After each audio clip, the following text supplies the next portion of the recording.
Hi, this is Michelle Wen and Nia Lawson's presentation on the environment versus the industry. This idea of having concern over global warming and pollution was not the very first way for corporations to appeal towards the public. This presentation will focus on one of the worst companies that contributed to this crisis and emphasize the need for environmental protection. Today, we are looking into Tacoma's Asarco Company, American smelting and refining company, which has operated a copper smelter in Tacoma for nearly 100 years. The 90-acre facility sits on the border of North Tacoma and Ruston, or most known today as Point Ruston.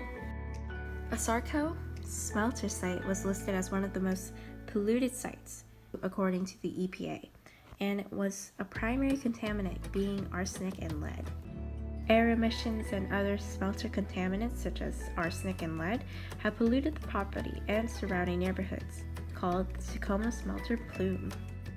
In the 80s, Congress has found issues between the industry's abuse of polluting the earth with carcinogens such as arsenic and lead to the bays of our water and into our neighborhoods. Congress established the Comprehensive Environmental Response, Compensation and Liability Act, or CERCLA, or most commonly known as Superfund.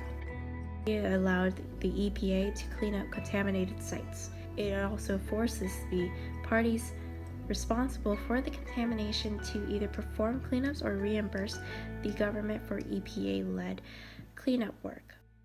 The goals behind CERCLA and Superfunds is to protect human health and the environment by cleaning up contaminated sites.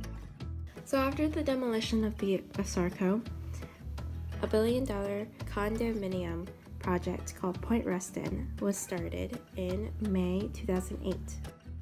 It enhanced the quality of life, in which turn brings tourism and people from other locations of Washington state to go see the new and renovated Point Ruston.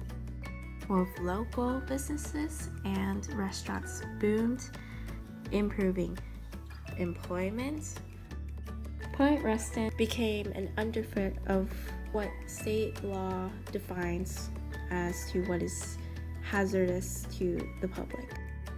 Deep history of Arsco on its land. The people and the residents who live close to Point Ruston and Commencement Bay may face future health concerns that are linked to lead and arsenic. State laws have changed and presumably will alter, in turn prevent companies and small industries from polluting the earth.